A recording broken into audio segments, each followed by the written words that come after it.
मैं $20 लाख खर्च करके एक प्रोफेशनल हिटमैन को हायर करना चाहता हूँ। ट्विस्ट ये है कि टारगेट मैं खुद हूँ और काम साफ सुथरा एवं तेज होना चाहिए। असैसिनेशन कंपनी की बॉस को इतनी खुशी हुई कि वो यकीन नहीं कर पाई। आसान काम के लिए आसान पैसा। उसने कंपनी की लिस्ट निकाली और सबसे बेस्ट को चुना। टेरी लॉन्ग रेंज एलिमिनेशन का मास्टर। 2 किलोमीटर के अंदर उसकी गोली पकी और टारगेट को कुछ भी महसूस नहीं होता। टेरी ने अभी अभी एक जॉब खत्म की थी जब बॉस से नया ऑर्डर आया, लेकिन जैसे ही उसने टारगेट की फोटो देखी उसने साफ मना कर दिया। फोटो में जो आदमी था वो कोई साधारण शिकार नहीं था, वो था मैं, व्लाद, इस बिजनेस में अच्छी तरह जाना पहचाना नाम। टेरी को ये नहीं पता था कि व्लाद को मारने वाला खुद व्लाद ही था। हाल ही में डॉक्टर ने मुझे बताया था कि मुझे क्रोइट्ज़फेल्ड-जैकब बीमारी है। कोई इलाज नहीं। एक प्रोफेशनल किलर होने के नाते मेरा पहला विचार था खुद को खत्म कर लूं, लेकिन जैसे ही मैंने बंदूक उठाई मैं रुक गया। मैं अभी किसी नई लड़की से मिलना शुरू किया था और हम दोनों में अच्छा कनेक्शन बन रहा था। सुसाइड करने से लाइफ इंश्योरेंस में क्लेम नहीं मिलता, वो एक पैसा भी नहीं पाएगी। इसीलिए मैंने बैकअप प्लान बनाया, किसी और से यह काम करवाऊं। मैं सीधे अपनी पुरानी बॉस के पास गया और सब कुछ खुलकर बता दिया। अगर मैंने जिंदगी भर हिट्स किए हैं तो शायद खुद को हिट होना मेरे लिए फिटिंग अंत होगा, लेकिन बॉस को लगा ये पागलपन है। हम 20 साल से दोस्त हैं, वो ये नहीं कर सका। मजबूरन मुझे दूसरी कंपनी के पास जाना पड़ा। इस बार काम हो गया। आज आधी रात के बाद मेरा समय खत्म होने वाला है, लेकिन अंत से पहले मैंने खुद को व्यस्त रखा। मैं अपनी गर्लफ्रेंड से आखिरी बार मिलने गया। वो खुश थी, सोच रही थी कि ये एक प्यारा डेट है, लेकिन मुझे उसे ब्रेकअप करना पड़ा। उसके बाद मैं अपने घर लौट आया और चुपचाप अंत का इंतजार करने लगा। तभी मेरा फोन बजा। डॉक्टर का कॉल था। मैं मूड में नहीं था, जल्दी जल्दी बात खत्म करके फोन काटने वाला था, लेकिन उसने कहा, ओ व्लाद, थैंक गॉड, एक गलती हो गई है। तुम्हें क्रोइट्ज़फेल्ड-जैकब बीमारी नहीं है। लैब के लेबल आपस में बदल गए थे। वो रिपोर्ट किसी और पेशेंट की थी। तुम बिल्कुल हेल्दी हो। ये सुनकर मैं बस भौहें सिकोड़ कर रह गया। मैंने घड़ी देखी, मिडनाइट में 4 मिनट बाकी थे। 4 मिनट में किलर यहाँ पहुंच जाएंगे, लेकिन मुझे उम्मीद नहीं थी कि सिर्फ एक नहीं बल्कि 5 लोग आने वाले हैं। 2 निर्दयी औरतें, एक तलवारबाज, एक ताइक्वांडो ब्लैक बेल्ट और उनका लीडर। और बदकिस्मती से अपनी मौत की इच्छा में मैंने अपने सारे हथियार पहले ही हटा दिए थे। अब मैं खाली हाथ इन असैसिन्स का सामना करने वाला था। जल्द ही मिडनाइट हो गया। 5 ठीक समय पर मेरे घर पहुंच गए। उनके लिए वो $20 लाख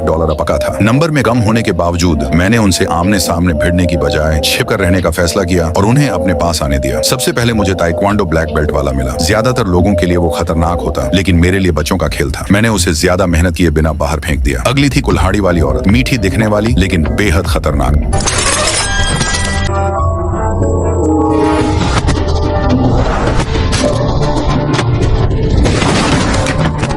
दो असफलताओं के बाद उन्होंने तलवारबाज को भेजा। हथियार होने से निश्चित रूप से हाथ खाली से बढ़त मिलती है। शुरू में मैं सिर्फ बचता रहा। मैं बड़ा हूँ लेकिन तेज भी, और मुझे ये पता है ब्लेड के खिलाफ दूरी कम करनी पड़ती है। उसे खुलकर स्विंग नहीं करने देना चाहिए। जल्द ही मुझे मौका मिला। मैंने उसके दाहिने कलाई को पकड़ा, तलवार छुड़ाई और उसे डिसार्म कर दिया। वो मेरे सामने टिक भी नहीं पाया।